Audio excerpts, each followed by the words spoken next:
Hello everybody and welcome back. Today we're going to be talking about some AlpenFury updates. As most people know, the track work was completed about a week and a half ago, and even more exciting than that, ride testing has begun. Unfortunately, I have not been at the park while they've been doing the testing, but I have seen some very positive progress over at the load-in zone. Things might not look too different over here, but you can see that they've completed portions of the exterior wall, and while that dirt pile is not getting any smaller, there is an excavator on site moving these concrete cylindrical pieces. And while I'm not sure what function these pieces serve, this manhole style cover might indicate that it's a pipe that is used for some form of access or drainage. For what? I guess we'll have to wait and see. On the roof of the load-in zone, a chimney has been installed.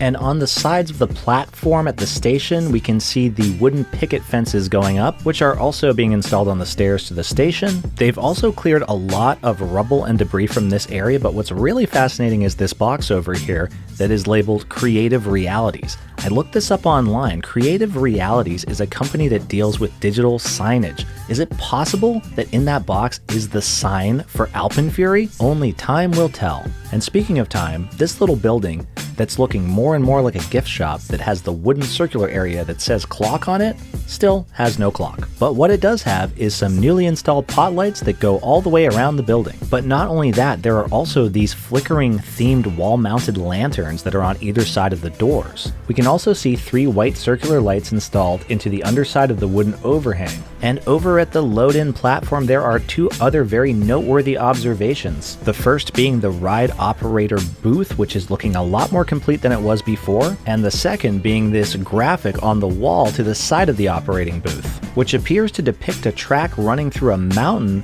that looks kind of similar to Wonder Mountain. The construction fence that had previously been removed near the area where the track goes through Wonder Mountain is back. I'm not sure what exactly they're trying to hide down here, but there is a newly open portion of the mountain which allows you to see right inside, which might mean that they're working on theming for the inside portion of the track that runs through the mountain. Another thing I couldn't help but notice is that all the roofs of all the buildings in this area have different color trims. The Grab and Go is yellow, Tiny Tom Donuts is red. This building that might be a funnel cake shop or a Midway game area has a kind of burgundy color trim, and then the covered areas where presumably the queue will go through also have different colored trims. What does it mean? Outside of Wonder Mountain's Guardian, the new fences are installed along with these danger do not enter signs. Aesthetically, the area near the globe could use some work. There are some dirt piles and construction debris still on the ground. But I think the most positive news with regards to AlpenFury's opening date